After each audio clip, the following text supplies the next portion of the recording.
प्रतिदिन कराते हैं गरीबों को भोजन। ऐ खुदा रात में कोई सोया ना करे, करिश्मा कर दे कोई भूखा ना सोया करे।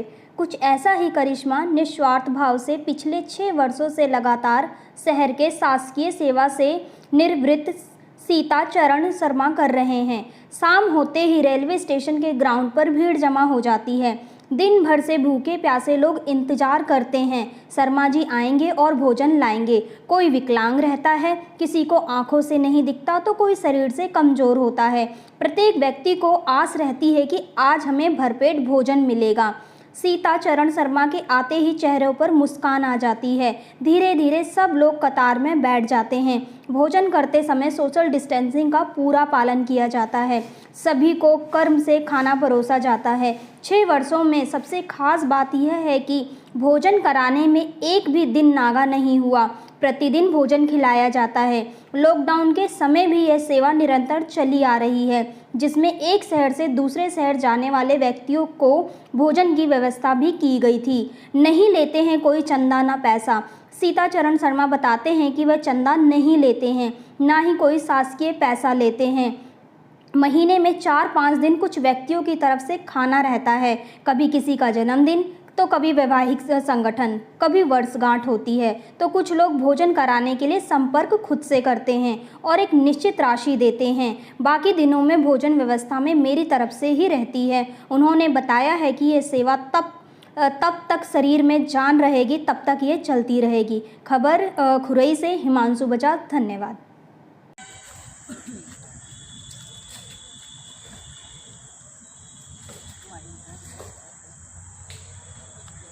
है का नाम की? हाँ।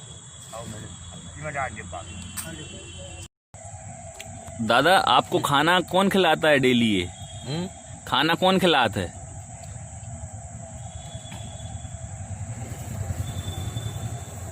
यहाँ के शर्मा जी। कैसो लगा थे वे खाना खिलाते हैं तो आपके यहाँ जी? अच्छे लगा। आपकी भोजन की व्यवस्था करते हैं वे डेली? हाँ इसे आपको पेट भर जात है? हाँ। उनके लांजे आशीर्वाद दे तो? आओ। चलो ठीक है। सर, आपके मन में विचार कैसे आया कि गरीब लोगों के लिए भोजन की व्यवस्था करना चाहिए? हम सरकारी अस्पताल खुरई में ब्लॉक एक्सटेंशन एजुकेटर की पोस्ट पर पदस्थ थे। उस समय पर पूरे 165 गांव की स्वास्थ्य सेवाएं देना, उनकी कार्य योजना बनाना व उसको क्रियान्वयन करवाना कार्यकर्ताओं के द्वारा जी हमारा कार्य रहता था। तो उसमें क्या है, ऑपरेशन से लेके एमएलसी से लेके और दूसरी सारी सुविधाएं जनता को प्रदान करने में सहयोग रहता था। रिटायरमेंट के बाद फिर जनता की सेवा का कोई अवसर नहीं मिल रहा था। उस समय पर शुगर बढ़ने के कारण रेलवे स्टेशन डेली हम घूमने के लिए आते थे। तो रेलवे स्टेशन के प्लेटफार्म के बाहर जो है अपाहिज, वृद्ध, औरतें, आदमी पड़े रहते थे, जिनके घर वालों ने उन्हें घर से भगा दिया था, जिनकी रहने का, खाने पीने की कोई व्यवस्था नहीं थी। उन्हें देख के हम लोगों के मन में आया कि इनके लिए अगर खाने की व्यवस्था हो सके तो करवाना चाहिए।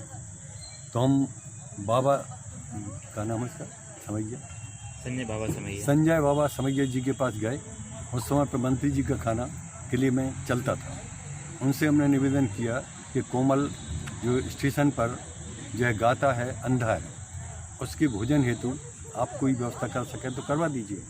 तो उन्होंने कहा कि यहाँ पर हार्ड एंड फास्ट रूल हैं कि जो व्यक्ति कुछ भी ना कमाता हो, जिसके परिवार का कोई व्यक्ति न कमाता हो, वो अति गरीबी रेखा के अंदर हो एवं उसके वार्ड मेंबर या पंचायत के द्वारा सिफारिश की गई हो कि ये अति गरीबी रेखा के अंदर है, इन्हें भोजन व्यवस्था दी जाए। उनके सर्टिफिकेट के बाद ही भोजन की व्यवस्था यहाँ से की जा सकती है। तो इतने लंबे रूल देख के फिर आए तो हम लोगों का ये विचार बना कि स्वयं जो है अपनी तरफ से खाने की व्यवस्था की जाए। तो छोटे नीटू सरदार एक और हम दो, हम दोनों के द्वारा 50-50% पर खाने की व्यवस्था रेलवे स्टेशन पर चालू की गई। एक माह के अंदर कुछ ऐसा कारण आया कि छोटे नीटू सरदार ने जो है उसमें सहयोग देना और आना बंद कर दिया, तब मुझे अकेले स्वयं ही पूरा भार अपने ऊपर लेना पड़ा।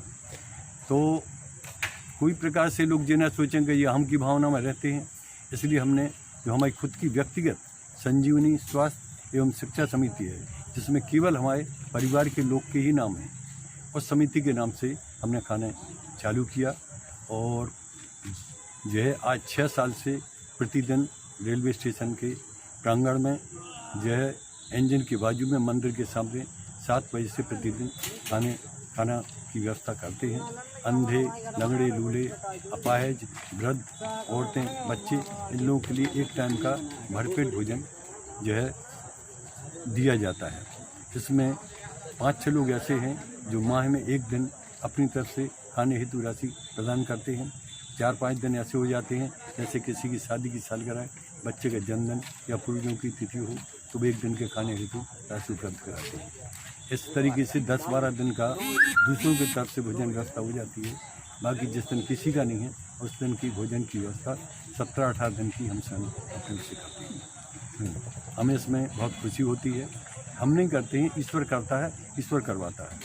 मात्र हाथ हमारे हैं, करवाने वाला देने वाला ईश्वर है। उसके आदेश पर उसके उस पर ये भोजन व्यवस्था यहाँ पे चालू है। 6 साल में एक भी दिन नागा नहीं है, प्रतिदिन खाना होता है। सर कैसे मैनेज कर पाते हैं आप डेली भोजन कराना? इसमें भगवान हमें इतनी शक्ति दिए हुए है कि पूरा काम हम स्वयं करते हैं। माने जो है सब्जी लाने से, आटा पिसाने से लेके, और 2 औरतें लगाए हैं खाना बनाने के लिए 30 मंजिल पे, वो खाना बना देती हैं। डेली खाना ला के हम यहाँ पे परसवाते हैं और खाली बर्तन ले जाके घर देते हैं। पूरा काम हम स्वयं करते हैं। हम इसमें कोई दूसरा उसमें कोई बने सहयोग नहीं। खाना परसने के लिए जरूर 2-3 लोग यहाँ पे आते हैं जो स्वयं खाना परसते हैं। आपको मन में कैसा लगता है, आप डेली इतने लोगों को खाना खिलाते हैं, सेवा करते हैं, मन में किस प्रकार की भावनाएं आती हैं? हमारे मन में जी भावना आती है, ईश्वर ने इतने बड़े बड़े लोगों को छोड़ के हमें स्वयं क्यों चुना इस जो है कार्य के लिए। क्योंकि हम स्वयं कुछ नहीं करते हैं, ईश्वर की इच्छा से, उनके सहयोग से ये सब कार्य चल रहा है। इसलिए हम उस ईश्वर को धन्यवाद देते हैं जिन्होंने कि हमें इतना अवसर दिया, वह सारी साधन उपलब्ध कराती है। किसी समाज सेवी संस्था से चंदा लेते हैं आप? नहीं, किसी समाज सेवा संस्था से हम चंदा नहीं लेते। किसी जो है शासकीय कोई चंदा हम नहीं लेते। तो केवल एक दिन का जो खाना लोग करवाते हैं वो कहते हैं कि आप स्वयं आइए, अपने हाथ से परसिए और देखिए कि जितना आप लोगों ने दिया है उससे पूरा हो रहा है या नहीं। आपके मन में इतने अच्छे विचार आए हैं, आप देश और समाज और खुरईवासियों के लिए क्या कहना चाहेंगे?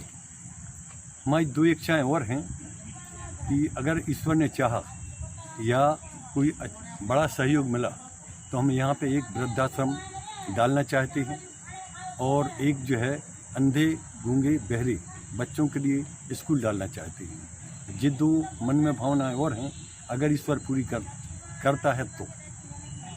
ये भोजन की व्यवस्था कब तक चलेगी? जब तक हम